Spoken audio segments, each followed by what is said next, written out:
Bonjour, bienvenue dans la série sur le spin. Alors nous avons vu les notions d'identité pour des objets macroscopiques, pour des objets comme des particules, en particulier des particules quantiques. Et on a vu que deux particules identiques, avec des fonctions d'onde qui se recouvrent, ne peuvent pas être distinguées. Et tout échange passe inaperçu. Et ce, même en principe. Donc ce n'est pas une question de limitation de nos moyens d'analyse, de technologie. Et cela rend donc ces deux particules non seulement identiques, mais aussi totalement indiscernables. C'est-à-dire qu'on ne peut pas dire qui est qui, et même la question en soi perd son sens. Elle perd tout son sens. Les particules perdent leur identité individuelle. C'est comme si n'étaient pas deux particules, mais une paire de particules dont on peut distinguer quelle composante est l'une ou l'autre. Alors considérons deux particules en leur mettant une étiquette. On a donc nos deux particules identiques, indiscernables, A et B. Ceci forme un état quantique, représenté symboliquement comme ceci, et une autre possibilité, c'est d'échanger les étiquettes et de mettre BA. On peut donc avoir la première comme, disons, l'état 1, ou bien les deux particules échangées donnant le deuxième. Mais est-ce un autre état?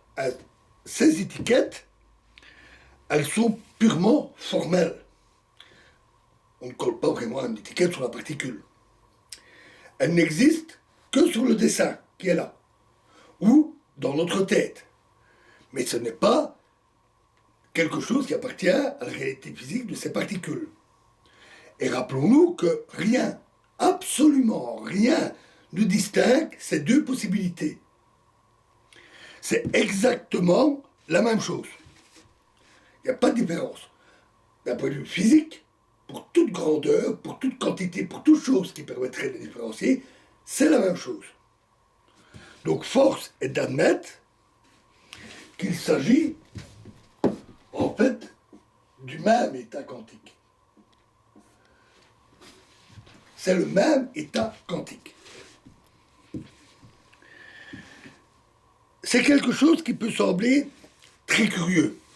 Pour nous qui vivons au quotidien, dans la vie courante, où l'identité des choses est bien définie, comme les cubes que nous avons discuté.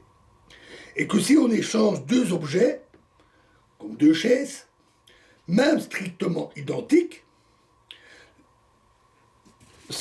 on a quand même deux objets qui ont réellement été échangés avec une situation différente, même si visuellement on ne le voit pas. Mais que la situation soit identique et que ce soit, à contrario, vraiment la même situation, pas juste identique, mais cette situation, la même, une seule situation, c'est beaucoup plus difficile à accepter. Deux choses identiques, soit, mais deux choses qui n'en sont qu'une, donc deux situations identiques, mais deux situations qui n'en sont en réalité qu'une seule, ça peut sembler plus difficile à digérer. Donc, on ne peut pas se contenter d'un tel raisonnement. C'est insuffisant. C'est l'expérience qui doit nous guider.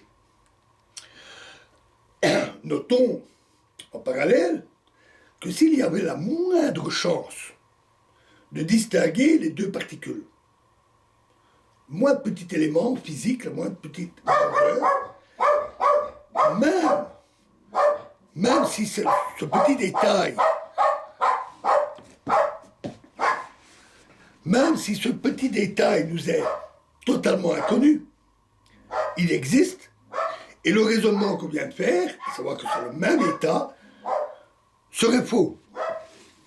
Peut-être que nous, on ne serait pas capable de distinguer les deux états, mais s'il y a réellement un petit quelque chose qui permet de distinguer A de B, alors c'est bien deux états différents.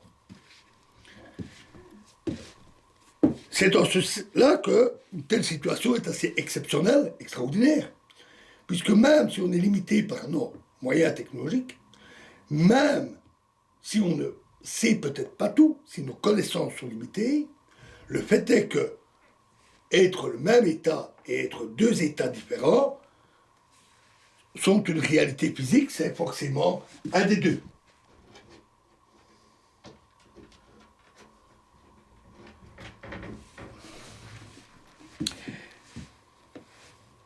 Et donc,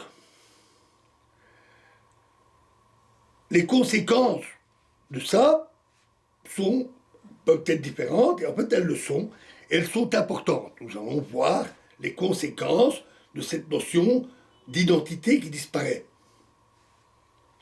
L'expérience peut donc facilement trancher, et elle le fait.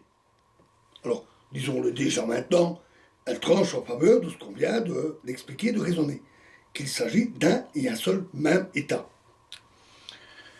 Alors maintenant, comment décrire cet état, plus techniquement, plus formellement? On a deux particules. Si on considère la première situation à gauche, on peut l'écrire comme la particule 1 dans l'état A, A1, la particule 2 dans l'état 2B, A1, B2, qui décrit cette situation. Remarquez que je concatène les deux vecteurs d'état, c'est comme si je les multipliais, mais ça représente l'état quantique. Pour les puristes qui nous suivraient, il s'agit en fait d'un produit tensoriel. C'est un détail technique dont on n'a pas besoin. L'autre possibilité, c'est dire que la particule 2 est dans l'état A et la particule 1 est dans l'état B, ici. Et puisque c'est le même état, on prend l'un ou l'autre, ou toute combinaison des deux. Alors, quels sont ces états possibles pour les particules 1 et 2, donc les états A et B?